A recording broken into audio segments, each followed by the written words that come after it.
గంభారీ దేవి 1922 హిమాచల్ ప్రదేశ్లోని బిలాస్పూర్ జిల్లాకు చెందిన ప్రముఖ భారతీయ జానపద గాయని, జానపద కళాకారిణి, నృత్యకారిణి. హిమాచల్ ప్రదేశ్ జానపద సంస్కృతికి ఆమె చేసిన కృషికి ప్రసిద్ధి చెందింది. రవీంద్రనాథ్ ఠాగూర్ 150వ జయంతిని పురస్కరించుకుని 2011లో సంగీత నాటక అకాడమీ, జాతీయ సంగీత, నృత్య, నాటక అకాడమీ ద్వారా Tagore academy award, Tagore academy పురస్కార్ అందుకున్నారు. 2001లో హిమాచల్ అకాడమీ ఆఫ్ ఆర్ట్స్ నుంచి అవార్డు అందుకున్నారు.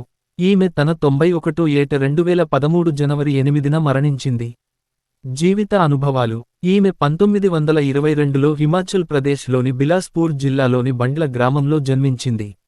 ఆమె 8 సంవత్సరాల వయస్సులో ప్రదర్శన ఇవ్వడం ప్రారంభించింది.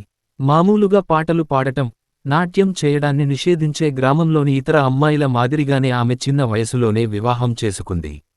అయినప్పటికీ ఆమె జానపద ప్రదర్శనలో కళంకం ఉన్నప్పటికీ కొనసాగింది.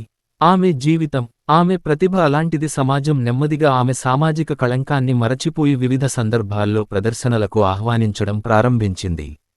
చివరికి ఆమె ఎంత పాపులర్ అయ్యిందంటే ఆమె నటన లేకుండా ఏ ఫంక్షన్ కూడా పూర్తి కాదు.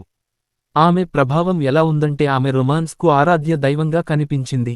ఆమె ప్రదర్శనల కోసం సుదూర ప్రాంతాల నుండి ప్రజలు గుమిగూడడం ప్రారంభించారు. అదే ప్రాంతం ఆమె ప్రదర్శన, హాజరు లేకుండా వివాహ వేడుకలను అసాధ్యంగా భావించింది. ఆమెను తన కాలపు మ్యాట్నీ ఐడల్గా భావించేవారు. దేవితో పాటు ఒక డ్రమ్మర్, రెజ్లర్, పిస్తూ ఉర్ఫ్ బసంత పహిల్వాన్ కూడా ఒక లెజెండ్ అయ్యాడు. చట్టబద్ధంగా వివాహం చేసుకొని ఈ జంట సంప్రదాయ సమాజం నుండి చాలా వ్యతిరేకతను ఎదుర్కొంది. వారు ఆమె నటనను ఆస్వాదించగలిగారు కాని ఆమె ఉదార ప్రవర్తనను అంగీకరించలేకపోయారు. తరువాత దేవి తన ప్రేమను త్యాగం చేసింది. దేవి అభ్యర్థనపై బసంత పహిల్వాన్ తరువాత మరొక మహిళను వివాహం చేసుకున్నాడు. ఆమె తన తరువాతి వయస్సు వరకు ప్రదర్శనను కొనసాగించింది. అయితే ఆమెకు ఆరోగ్యం బాగోలేదని, చివరి కొన్ని నెలలుగా అనారోగ్య సమస్యల కారణంగా ఆమె ప్రదర్శనను నిలిపివేసింది. అవార్డులు. ఆమె తన అసాధారణ ధైర్య సాహసాలు, గానం, నృత్య లక్షణాలతో అనేక మంది హృదయాలను గెలుచుకుంది. ఈమెకు 2011లో సంగీత నాటక అకాడమీ నుండి Tagore academy award, Tagore academy పురస్కారం లభించింది. 2001లో హిమాచల్ అకాడమీ ఆఫ్ ఆర్ట్స్ నుండి అచీవ్మెంట్ అవార్డు,